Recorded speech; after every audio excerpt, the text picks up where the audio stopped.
فإنما هي زجرة واحدة فإذا هم ينظرون۔ ترجمہ کنز عرفان، تو وہ تو ایک جھڑک ہی ہوگی تو جب ہی وہ دیکھنے لگیں گے۔ وقالوا یا ویلنا هذا یوم الدین، اور کہیں گے ہائے ہماری خرابی، یہ بدلے کا دن ہے۔ هذا یوم الفصل الذی کنتم به تکذبون، یہ وہ فیصلے کا دن ہے جسے تم جھٹلاتے تھے۔ تفسیر صراط الجنان۔ ان آیات کا خلاصہ یہ ہے کہ جب اللہ تعالیٰ دوبارہ زندہ کرنے کا ارادہ فرمائے گا تو وہ نفخہ ثانیہ کی ایک ہی ہولناک آواز ہوگی اور وہ اسی وقت زندہ ہو کر اپنے افعال اور پیش آنے والے احوال دیکھنے لگیں گے اور کہیں گے ہائے ہماری خرابی۔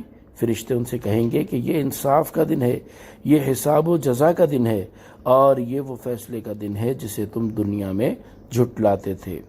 آیت نمبر 21 سے معلوم ہوا کہ قیامت کے بہت سے نام ہیں اور یہ نام اس دن کے کاموں کے لحاظ سے ہیں۔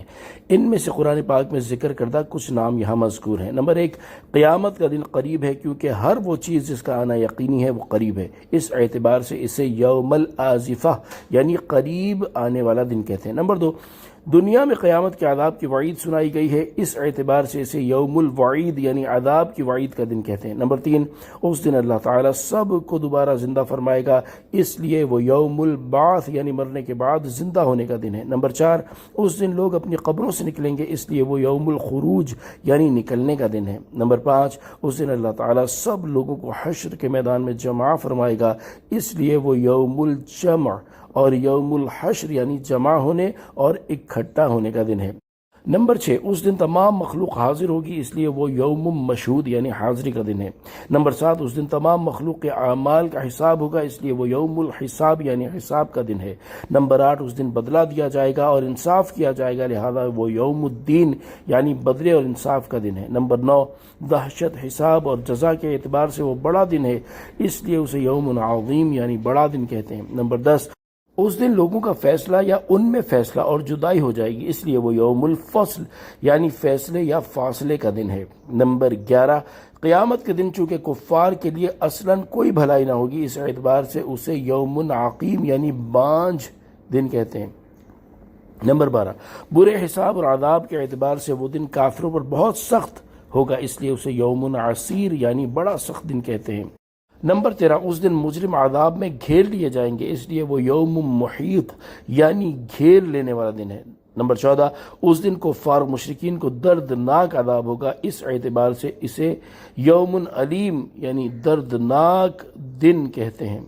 نمبر 15، اس دن کی سختی کے اعتبار سے اسے یوم کبیر یعنی بڑی سختی والا دن کہتے ہیں۔ نمبر 16، اس دن لوگ نادم اور مغموم ہوں گے، اس اعتبار سے اسے یوم الحسرہ یعنی حسرت زدہ ہونے کا دن کہتے ہیں۔